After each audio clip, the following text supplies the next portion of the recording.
All right, good morning. Welcome to Oklahoma City, where here's your daily shot of my hotel room. They're really quite boring. There's nothing to show you every day. There it is. It's a bed. It wasn't moved in much. We arrived. Actually, it wasn't so bad today, but we arrived and got up, Skyped with the kids. Now it's time to hit you guys on a little tip off this morning. Uh, oh, can we talk about double button pushers instead of the game? Have you ever? Does this bother anybody else? Have you ever noticed? And I think this is a large statement about kind of our trust and fellow man. I'm overstating this, of course, but have you ever noticed this happens when you're on the road and you go to an elevator, and when you get to the elevator, you push the button, and then the next guy comes, and what does he do? The button's illuminated, the light is there, and he pushes the button. Or she pushes the button. Well, my button pushing wasn't good enough. You just like somehow it's actually a sign of how incredibly uptight we are as a society. And like this quest and ridiculous need for control that we all have. I'm going to push it twice. The multiple button pusher is the one that really makes me laugh. And it makes me laugh bigger outside at the intersection. You realize those buttons do nothing. Those buttons are simply to quell our desire and need to always be doing something to be assisting our cause. And so we have these buttons on this to cross the street, and everyone's like pounding them. The lights are timed and they're set by the cars, and I'm convinced those mean that I'm convinced there's a little man sitting somewhere laughing at every single one of us. Well, look at that uptight SOB. He's just got to keep pushing that thing and pushing it and pushing it. It's classic. Sit there, don't push it. Light still turns red. You still walk every time. And yet we if you push it, if there's 5 people waiting there, you assume they're all idiots and didn't push it, and you push it. If you see someone push it, you still push it. You bang it a few times. If you're really late, you might save a whole 10 seconds. And same thing on the elevator. Da, da, da, da, da, da. Like, really? Really? What's going to happen here? Anyway, that's just my thought on button pushers. Now we have to talk about the game. Or should we talk about the Warriors win again? The Warriors are. We may end up helping the Warrior. Make sure the Warriors. We get the Warriors pick. The way it works, the Warriors finish with one of the 7 worst records in the NBA. We don't get their pick.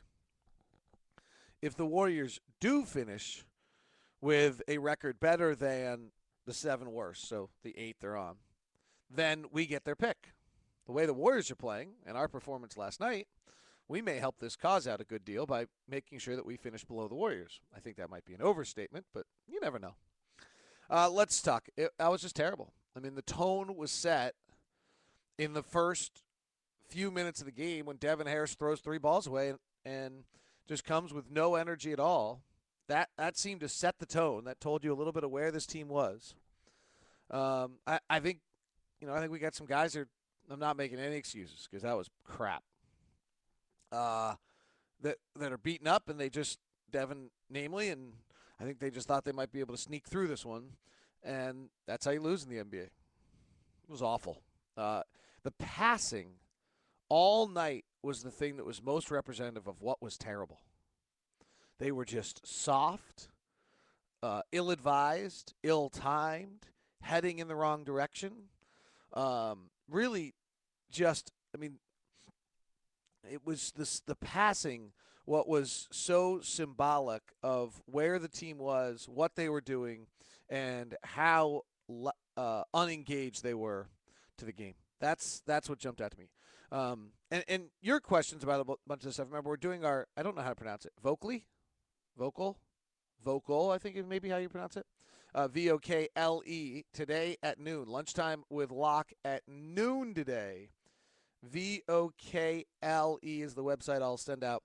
I'll send out a little tweet around 10 and 11 and 12 just so you guys can bookmark it. So, go grab your lunch, come back to the office, and I like Vocally, but I guess it's vocal. And join us for VOKLE.com. It's lunchtime with Locke today. It's kind of cool. You can text me a message on the computer, or you can actually send me a video message. So it kind of goes either way. Um, God, where do you? I mean, the good news last night. There's no, but the way that young crew played, that is the first of it's going to be many minutes of that group together. Earl did a nice job leading him. I think it's going to be interesting. Ty has been preaching accountability, and I don't know whether you get accountability for one day or not. And it will be curious to see. The best coaches make moves a day later or a few days later than we would, frankly, or never make the moves that we as fans would make because we've cut Raja Bell already this year and we've done all sorts of things. So I think but it does feel as though there are some. I think I'd start the same five. Gordy Chiesa has talked a lot about how if you do make a starting lineup change, you really got to change two. The sad thing on the starting lineup is I still think Tyrone Corbin was right in opening the year starting Derek Favors. Now, whether it should be Millsap or Jefferson probably could be a lengthy debate, but I still think he was right in starting Derek Favors, and it's too bad that Derek got in foul trouble in those first two games and just wasn't ready to go for those settings, whether it was nerves or whatever it was. He just, I think that's because that's really where we should be. The Jefferson Millsap combination, it's not it. I just don't think it works. It didn't work last year, and I don't really believe in it. It's where we are. It's what we're doing. I understand why we're doing it. I'm not criticizing that, but I just watch them out on the floor. We're not getting the most out of these guys. Millsap seems to lose interest at times when Al holds onto the ball too much. Paul feels that he can create for Cantor and Favors better. The rebounding of the two of them is not great, though Derek really has to become a better defensive rebounder. And I think the other issue that's gone on with this team is that earlier in the year, Josh Howard was a huge bump off the bench, and Josh Howard is gone bye-bye. Holy smokes. In the last 10 games, he's shooting about 33%. He does not have an assist in his last 70 minutes on the floor. And even yesterday, for the first time, and I respect him for this, he was trying to change his – I thought he looked tentative, just not as aggressive, realizing he's not hitting and didn't want to jack up his 5 shots in 5 minutes. But the way this team was working earlier in the year was that bench unit actually was kind of – the starting unit, remember, was kind of getting outplayed everyone. And then that bench unit would come in led by those guys. And I don't remember, by the way, that bench unit was Favors and Cantor together. I'll have to go back and look at it. At times it was the check ID team with Burks. And so nonetheless, that bench unit's not creating the offense, which to me says that either Millsap or Jefferson I think's got to play with that bench unit. I have been a proponent, regardless of the team. If you have a high possession user who's not particularly efficient, that's what Al is, I think it's very tough to win. But I also think that you try to get that guy to become more efficient, and maybe the way he becomes more efficient is that he plays with the second unit. And by playing him with the second unit, hopefully you gain a level of efficiency out of him. I mean, when Al shoots over 50%, we generally win. Or at least in wins, he's shooting 52 or 3%. And when in losses, he's shooting 44%.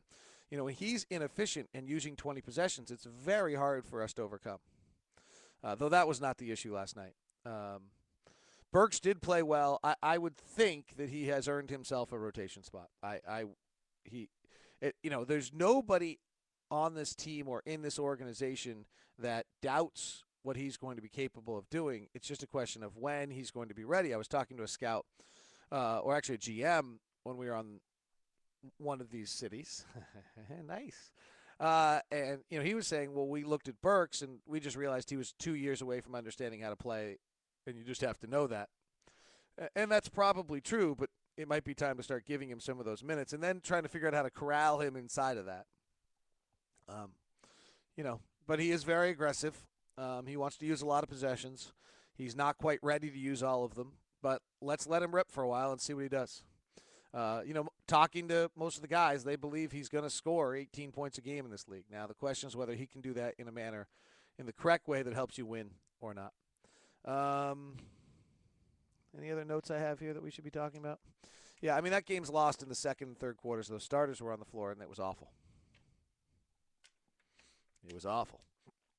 But it was cool to watch Cantor and Favors and Burks and Hayward bring it back. A note on Favors, we opened the year with one post move a night, then to two. Last night we got three. I mean, he is progressing. It's subtle. It's not, I think a lot of people are wanting to see, 18, 19 points a game. It's subtle, and I'm not sure he's ever going to be an 18 point a game scorer. Cantor is getting better in the sense that he used to play 6-7 minute stints. He's now playing longer stints and able to do more out on the floor in those circumstances. So I think, excuse me, we're seeing all the important things. As much as everybody wants to see those guys more, there are times where you can over dip the cookie. Remember this whole cookie analogy with these guys? They're an Oreo cookie in milk. If you dip it for too long, it crumbles and falls apart and doesn't get any better. If you don't dip it enough, then it's just an Oreo cookie. But you got to find the right amount. And we're seeing Favors improve. We're seeing Cantor improve. And now Ty's got to figure out how to get them more time on the floor, particularly if Millsap and Jefferson are not going to be particularly efficient. Paul's getting interesting. I mean, the take on Paul to begin the year was that he is a great third big, at least my take was, a great third big, the best third big in the NBA. That's why I was a proponent of him coming off the bench, was he's the best third big in the NBA. And every team who really wins has that guy. Now, Paul has probably exceeded that to some extent. But on the other end, in the last 10 games, after the previous 10 games where he shot 57% and had averaged 23 and 10, in the last 10 games he's shooting 43% and 13 and 11. So that's a big difference. All right, let's go to some tip-off questions if they have, in fact, come in. Remember, join us today on Vocal, Vokle. Also, fun ticket package for you, by the way, available. Jazz against Sacramento and Jimmer. I just even hate to promote this because I have to deal with that crap again. Just come and root for Jimmer and the Jazz. Root for a game, please. The ticket package includes the Jimmer game March 30th, plus you get Detroit and Brandon Knight, plus you get February 29th against the Rockets, who are playing really well, for only $89 per person. 3 games, one low price. Call now, 325-2999. 325-2999. Jazz struggled against the zone last night. I think a lot of the reason the Jazz struggled with the zone last night was that was the CJ Josh Howard team out there, and CJ and Josh aren't hitting, and then Cantor and Favors aren't good enough in the post to make plays. So I think that's what went wrong with the zone. I've seen Tim Duncan benched a few times this year, and he's always uprooting the young guys on, not our guys. I didn't see that. That's a hard one for me to comment on. I didn't want to duck the question, but I guess I'm ducking the question because I don't really, I'm not watching it, so I don't know if I did see them or not. Nobody was rooting anybody on last night. I mean, that was just a disaster.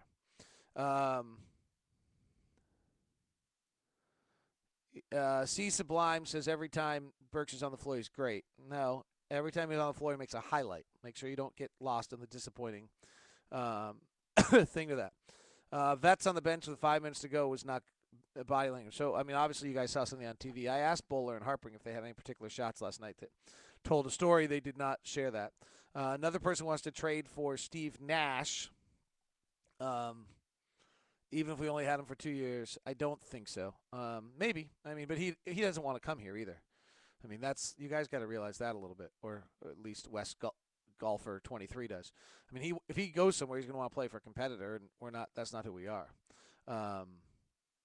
So, is there another backup point guard in the league that averages more assists than our starter? I don't think so. No, I'm lost on what's happened to Devin. It's really. I mean, I think we've talked about it a lot. He's a pick and roll.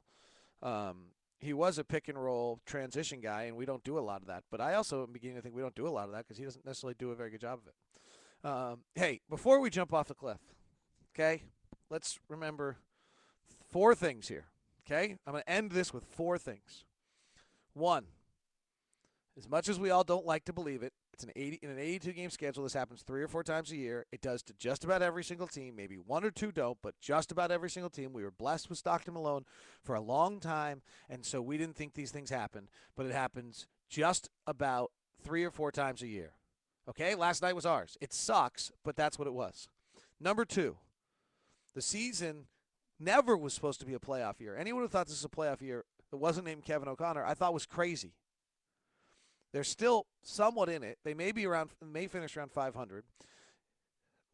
You can't. It's a process, and you can't freak night to night. Last night sucked, but just don't freak night to night.